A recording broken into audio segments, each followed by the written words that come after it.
बहुत ही अच्छी भावना का भजन है। इसमें हम भले ही भगवान को सब कुछ ना सौंपे, पर इतना कहना भी बहुत बड़ा भाव है। क्योंकि भगवान कैसे हैं? भगवान ऐसे हैं कि वो सबका सुनते हैं, और जिनके कान होते हैं वो सबका सुन नहीं सकता। ध्यान कर लेना भाई साहब, अगर कान वाला सुनेगा तो सबका नहीं सुन सकता कान वाला। अगर मोहल्ले में डीजे बज रहा हो ना, तो घर में भी बात ना कर सकें। डीजे में आदमी चिल्लाता रहे, दूसरा यूं इशारे से पूछे क्या कह रहा है, क्या कह रहा है, क्या कह रहा है। अब जाके जब डीजा खत्म होवे तब जाके कान काम करता है महाराज। इसीलिए कान वाला सबकी नहीं सुन सकता, बिन कान वाला सबकी सुनता है। और आपके अंदर क्या भाव है वो भी सब सुनता है। आंख और मुंह बंद करके भी भगवान से बतरा सकते हैं, बाकी और किसी से बतरा सकते हैं? अच्छा बोलो, तुम 4-5 लोग यूं बैठ जाते हैं और सबके मुंह पे पट्टी धर दी जाए तो कोई चुगली करेगा काऊ के? हैं? ऐसे करते रहना, फिर समझे ना किसी को ये कौन की कह रहे हैं, किसकी कह रहे हैं, कहाँ कह रहे हैं महाराज। इसीलिए बिन पग चलत सुनत बिन काना, कर विधि कर्म करत विधि। अनन्य प्रकार के भगवान कर्म करता है बिना हाथ पैर के, कानों के। इसीलिए परमात्मा सबकी सुने तो सुनाओ भगवान को, जो सुने ना उसको क्या सुनाए फिर। अच्छे भले कान वाले को भी सुनाई नहीं पड़ता कभी कभी। क्या कह रहे थे? कान अच्छे बहरा नहीं है फिर भी फिसल जाती है बात।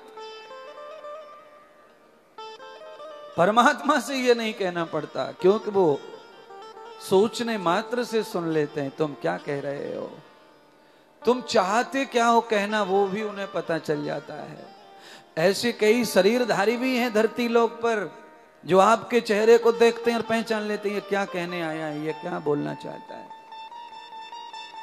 भाव को भी पहचानने वाले जो होते हैं वो भगवान के ही फरिश्ते होते हैं, भगवान के भक्त होते हैं, जिन्होंने भगवान को कभी न कभी बहुत ज्यादा नजदीक किया होता है, कभी न कभी जपा होता है, तपा होता है। तो भगवान का प्रभाव उनके जीवन में, उनकी सोच में, उनकी बुद्धि में, उनके नेत्र की ज्योति में प्रवाहित हो जाता है।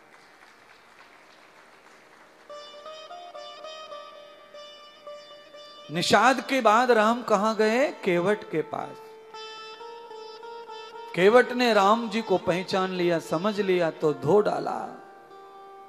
मौका आया तो केवट ने राम की परम सेवा को धारण किया। केवट को क्या अवसर मिला राम की सेवा का? इस पार से उस पार पहुंचाने का अवसर केवट को प्राप्त हुआ। अब देखो केवट का भाग्य, सारी दुनिया को भव पार करने वाले को केवट पार उतार रहा है। केवट को भगवान ने इतना सर चढ़ा लिया, और केवट जब सर चढ़ गया तो भगवान को ही तकलीफ देने लग गया। सर चढ़कर भगवान को कहा पैर धुलवाओ, पैर। अरे पैर धुलवाओ भाई, प्रणाम करो, प्रार्थना करो, गिड़गिड़ाओ ना। दादागिरी कर रहा है पैर धोने के लिए, क्योंकि सिर पे चढ़ा लिया है।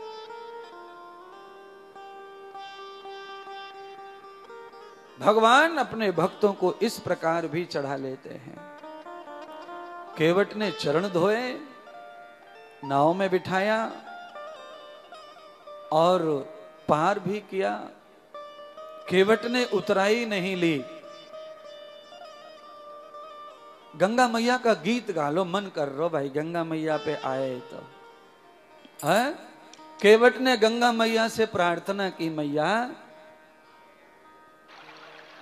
अब तुम हिलोर मत लेना, भंवर मत डालना, क्योंकि वैसे तो गंगा चरणों में है राम जी के, पर आज वो मानवीय अवतार लेकर आए हैं तो गंगा की मदद लेकर के पार उतर लेना।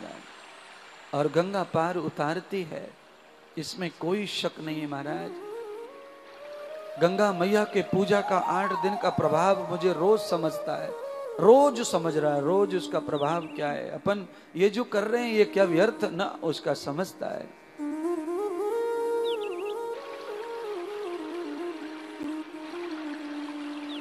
रे गंगा मैया धीरे बहो, ओ मेरी नैया में सीताराम।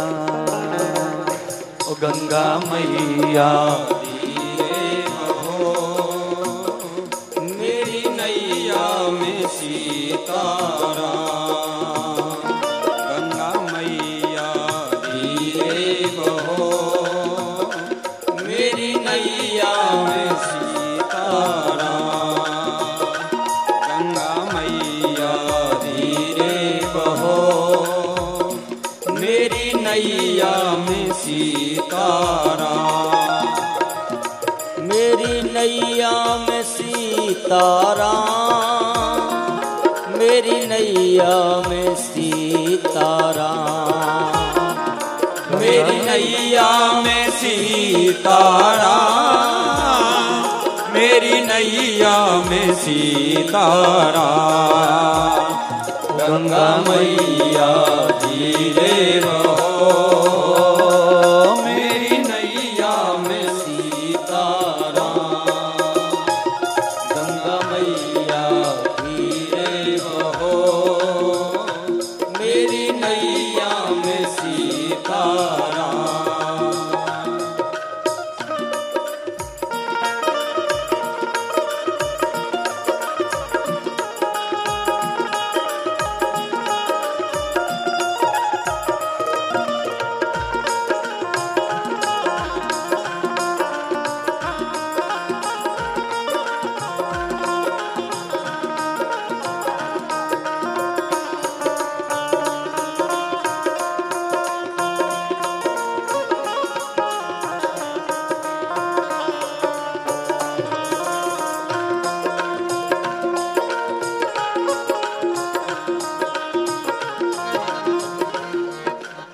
कौन की गंगा कौन की नैया, कौन की गंगा कौन की नैया। कौन की गंगा कौन की नैया। कौन की गंगा कौन की नैया। हाँ भागीरथ की गंगा केवट की नैया। भागीरथ की गंगा केवट की नैया। ओ मेरी नैया में लक्ष्मण राम, गंगा मैया धीरे बहो, मेरी नैया में लक्ष्मण राम। ओ गंगा मैया धीरे बहो, मेरी नैया में लक्ष्मण राम। ओ गंगा मैया धीरे बहो, मेरी नैया में लक्ष्मण राम। गंगा मैया धीरे बहो।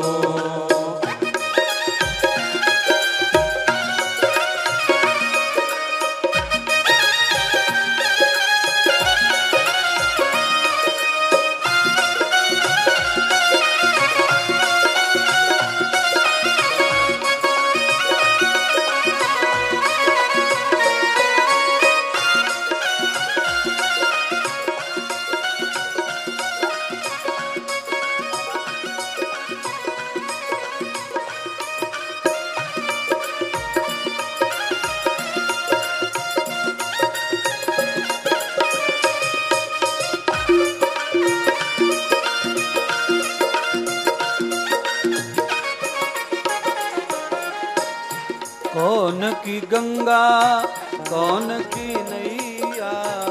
कौन की गंगा कौन की नैया। कौन की लक्ष्मण राम हो, कौन की लक्ष्मण राम। गंगा मैया धीरे बहो, मेरी नैया में लक्ष्मण राम।